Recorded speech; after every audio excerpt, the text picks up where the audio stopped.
ছেলেদের আজ ধুতি পরে রিহার্সাল করতে হবে, কিছুই বুঝতে পারলেন না তো? পুরো ভিডিওটা দেখো, তাহলে বুঝতে পারবে। আমার ছেলেদের তো এক্সাম চলছে, আজ ছোটো ছেলের এক্সাম ছিল, সে এক্সাম দিতে চলে গেছে। আর তারপর আমি রান্না বসিয়ে দিয়েছি। আজকে কিন্তু খুব সাধারণ সিম্পল খাবার খাবো, কারণ আগের দিনে এত রিচ খাওয়া দাওয়া হয়েছে। এমনিতে রথ ছিল, তো রথে তো জিলিপি টিলিপি খেয়েইছি, তার উপর বৌদিদের বাড়িতে অনেক কিছু খাওয়া দাওয়া হয়েছে। আজকে আর শরীরটা ভালো লাগছে না বলে ওই জন্য ভাবলাম একদম সিম্পল ঝোল ভাত খাবো। আর আমার ছেলেরা কি করেছে, ডিমের মধ্যে ডিজাইন করে রেখে দিয়েছে। প্রথমে ভেবেছিলাম ঝোল ভাতই করবো, তারপরে ভাবলাম যে না, একটু ডিমও করি। শুধু ঝোল ভাত আমার ছেলেরা খেতে চাইবে না, ডিমটা থাকলে তবু ভাত খেয়ে নেবে। আর আমাদেরও ভালো লাগে না, ডিম মাছ একটু থাকলে বা সোয়াবিন পনির এগুলো থাকলে কিন্তু ভাতটা খেতে ভালো লাগে। তবে আজকে রান্নাতে আদা রসুন ব্যবহার করিনি। ঝোলটা তো একদম সাধারণ সিম্পলভাবেই বানালাম। প্রথমে পেঁয়াজ ভেজে নিয়ে তার মধ্যে সবজিগুলো দিলাম, একদমই ভালোভাবে ভাজিনি, জাস্ট একটু হেলিয়ে নিয়েছি।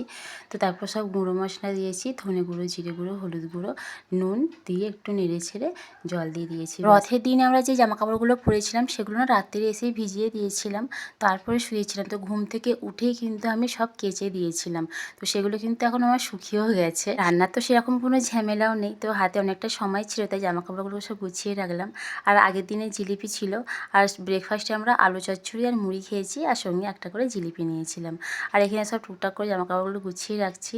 যেই কাজটা আমার করতে একদম ভালো লাগে না, সেটা আমাকে ডেলি 2-3 বার করেই করতে হয়। তখন ডিমের ঝাল বানাচ্ছিলাম, শ্যুট করছি, আর ব্যাস ফোনটা আমার সুইচ অফ হয়ে গেছে। দেখানোই হলো না কীভাবে ঝালটা বানিয়েছি। একদম সিম্পলভাবে বানিয়েছি, পেঁয়াজ টমেটো কাঁচা লঙ্কা দিয়ে বানিয়েছি। তো তারপর আর কিছু শ্যুট তো করা হয়নি। আর আমার কিন্তু রান্নাও হয়ে গেছে, আমি স্নান করে নিয়েছি। এখন একটু বেসিক যে স্কিন কেয়ার সেটাই করে নিচ্ছি। আর তারপর না শরীরটা একদম ভালো লাগছিল না, কিছু কাজ অনেক কিছু করেছি কিন্তু কিছু শ্যুট করতে ভালো লাগছিল না।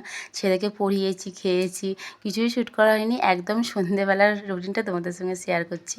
আজকে রাত্রিরে হবে ছোলার ডাল আর রুটি, তাড়াতাড়ি করে নিচ্ছি। তার কারণ আছে, কারণ আজকে আমাদের ছেলেদের ধুতি পরে রিহার্সাল হবে, আর আমাদের ওটা রিহার্সাল হচ্ছে, সেটা হবে ওই জগন্নাথ পুজোর জন্য একটু অনুষ্ঠান হচ্ছে, তার জন্য কিন্তু আমরা সবাই রিহার্সালে যাব। তো এদিকে কিন্তু আমার রুটি হয়ে গেছে, ছোলার ডালও হয়ে গেছে, সেদিকে রেডি করিয়ে দিচ্ছি। এই ধুতি পরে একবার প্র্যাকটিস না করলে না ওরা কিন্তু পুড়ে যাবে। আগের দিনে ধুতি পরে নিজেছিল, মানটি পুড়ে গেছিলো, এই জন্য আজকে কিন্তু ধুতি পরে রিহার্সাল করতে যাচ্ছে ওরা। চলো আর বেশি কিছু বললাম না, অনেক কিছু কিন্তু দেখার আছে, চমকও আছে। সেগুলো কি, সেগুলো জানার জন্য কিন্তু তোমাদেরকে চ্যানেলটা ফলো করে রাখতে হবে। আমরা খাওয়া দাওয়া করে যাইনি, এসেই খাওয়া দাওয়া করে ভেবেছিলাম। তো তারপর আমাদের রিহার্সাল হয়ে গেছে, এখন কিন্তু প্রভুর প্রসাদ নিয়ে আমরা বাড়ি চলে এলাম। এবার দেখা হচ্ছে পরে ভিডিও।